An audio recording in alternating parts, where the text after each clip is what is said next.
प्रत्याशी होगा जो जनता के बीच से तय होगा, पटना से तय नहीं होगा। तो आज पार्टी बनने के पूर्व जो हमारे सदस्य थे और पार्टी बनने के बाद जो हमारे प्राथमिक सदस्य प्रशांत जी, हमारी जनसुराज पार्टी ने ये दबाव बनाया कि हम 2000 करेंगे, तो वोट की लालच में वर्तमान सरकार ने उसको 400 से बढ़ के 1100 किया। अगर वर्तमान सरकार की यह मंशा जनता को देने की रहती तो 25-20 साल से वह सरकार में है, उसको उतनी अकल तो होनी। कितना सफल है यह वोटिंग प्रक्रिया? बहुत सफल तो नहीं कहेंगे, लेकिन इतना यह वोटिंग प्रक्रिया और यह भगदड़ ये बता रही है कि भाई सबसे ज़्यादा चाह जनता के बीच में जनसुराज रहा।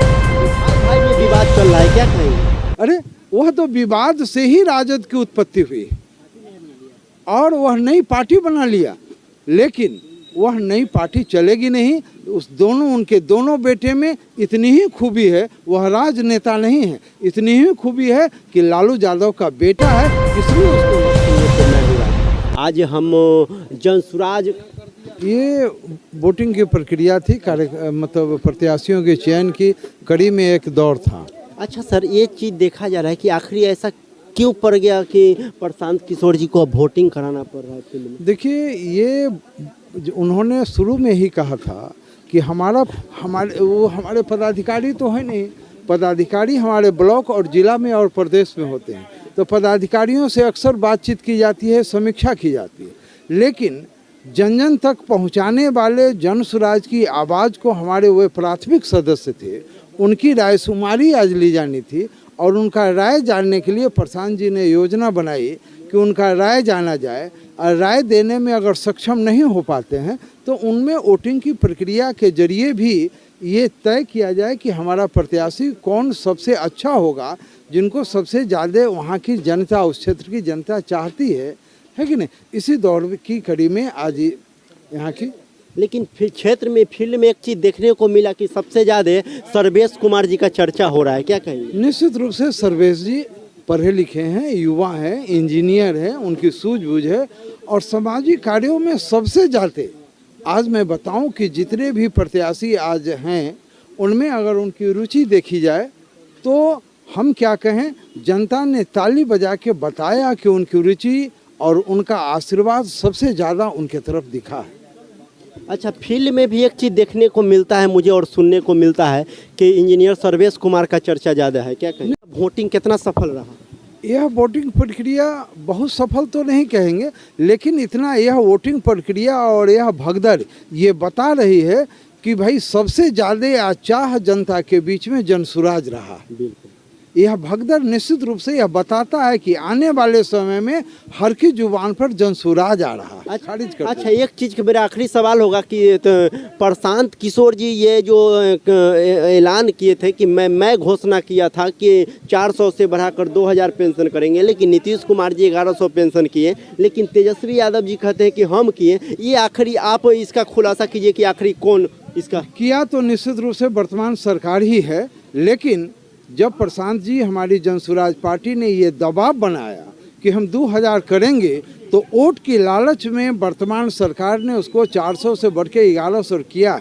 अगर वर्तमान सरकार की यह मंशा जनता को देने की रहती तो 25-20 साल से वह सरकार में है, उसको उतनी अकल तो होनी चाहिए थी कि हमारी तमाम जनता जो बूढ़े बुजुर्ग हैं उनको कितनी पेंशन की ज़रूरत है। आज उनको ख्याल तब आया जब प्रशांत किशोर ने ये आवाज़ उठाई कि नहीं, 2000 उनको होना चाहिए। लेकिन तेजस्वी यादव कहते हैं कि इसका घोषणा हम किए हैं तो बिहार सरकार बढ़ाइए। तेजस्वी जी, आपके माध्यम से तेजस्वी को हम कहना चाहेंगे कि जब बाप उसका और माँ 20 साल तक राज किया तब उसको पता नहीं था कि उस बूढ़े बुजुर्गों को ज़रूरत है कि नहीं, उसे 1 पैसा नहीं किया था। आज किस आधार पर कर रहा है? उसके डीएनए में नहीं है, उसके संस्कार में नहीं है। अभी भाई भाई में विवाद चल रहा है, क्या कहेंगे?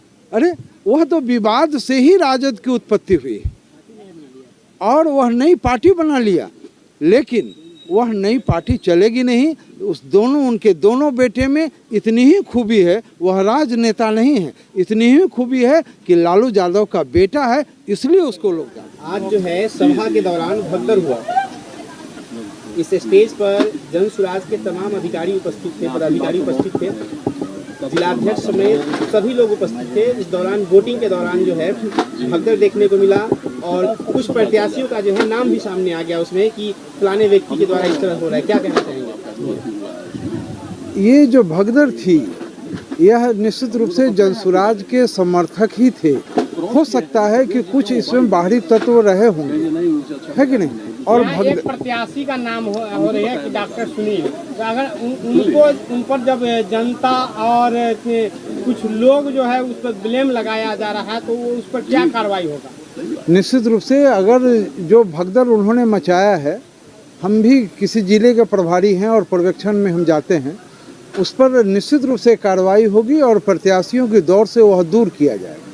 सर, आप दूसरे पार्टी के लोग पर आरोप लगा रहे हैं, लेकिन यहाँ पर देखा गया कि किसी पार्टी पर हमने कहा कि यहाँ जो आए हैं जनसुराज के ही लोग ही होंगे। सर, देखा जाए तो एक पार्टी का नाम लेकर, विशेष तौर पर देखा जाए तो उस पार्टी का नाम लेकर और उस पार्टी के नाम पर टिक भी लगाया जा रहा है, खुद एक एक व्यक्ति 10-10 पर्चा लेकर। सर, इस पर आप क्या कहेंगे? देखिए, यह जो चुनाव की प्रक्रिया थी, निश्चित रूप से यह हमारे प्रत्याशी, हमारे जो शीर्ष नेतृत्व हैं वह बैठे थे, बैठ के आकलन करना चाहते थे। सबसे पहले जो हमारी यहाँ प्रक्रिया शुरू हुई, हमारे जितने प्रत्याशी थे उन्होंने अपना वक्तव्य दिया कि जो सरकार बनने के बाद सरकार बनेगी तो 5 चीज़ें पूरी होंगी, ये सरकार का घोषणा था। लेकिन हमारे प्रत्याशी ने उसके बाद हम जीतने के बाद क्या क्या कर सकते हैं उस पर उन्होंने चर्चा रखी थी और ताली बजा के लोगों ने ये तय कर दिया था, जो आपके वीडियो में रिकॉर्ड होगा, कि किनका वक्तव्य किस स्तर का था। और उन्हीं वक्तव्यों के आधार पर हमारे शीर्ष नेतृत्व निर्णय लेने वाले थे। वोटिंग की प्रक्रिया इसलिए रखी गई थी कि हम लोग जान रहे थे कि भाई हम जनता के बीच से मत के मक्खन को निकालते हैं, उस ढंग से अच्छे प्रत्याशी को चुने। हो सकता है कि यह प्रक्रिया, यह नई सोच, नई प्रेरणा आई, सफल हुआ या असफल हुआ उसका हम लोग बैठ के तय करेंगे। देखा गया कि मंच के शुरुआती दौर में सब लोग शपथ लिए थे, जितने भी कैंडिडेट थे, लेकिन आखिर क्या जरूरत पड़ गई जो भगदड़ मचाना पड़ा, अपना नाम का पर्ची जो भरवाना पड़ गया, क्या जरूरत पड़ गई? यहाँ जो सब लोगों ने संकल्प यह लिया था कि जब भी प्रत्याशी एक इनमें से चारों में से चुने जाएंगे, सारे प्रत्याशी उनके साथ होंगे और जनसुराज को जिताने में हमारा पूरा धनबल लगेगा, हमारे ज्ञान बुद्धि लगेगी। इसका संकल्प लोगों ने लिया था, उस पर आज भी हमारे सारे प्रत्याशी कायम है। अगर कायम होते तो फिर भगदड़ कैसे हो? हाँ, अब होता क्या है कि जिसे उन प्रत्याशियों के समर्थक जो भिन्न भिन्न जगहों से आए, उन्होंने भगदड़ मचाया, उस पर हो सकता है कि जिनका नियंत्रण नहीं रहा, उस डॉक्टर सुनील की आप लोग चर्चा करते हैं, इसलिए तो आपका सामना आज करने से चूक गए और भाग गए।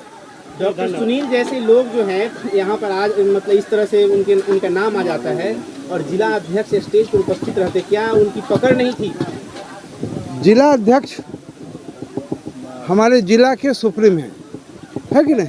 अगर जो जिला अध्यक्ष की बात को नहीं माना, उसकी जो अनसुनी कर दी है, वह जनसुराज का प्रत्याशी नहीं है, वह जनसुराजी किसी भी मामले में नहीं। जी ठीक है, खत्म कीजिए। चलिए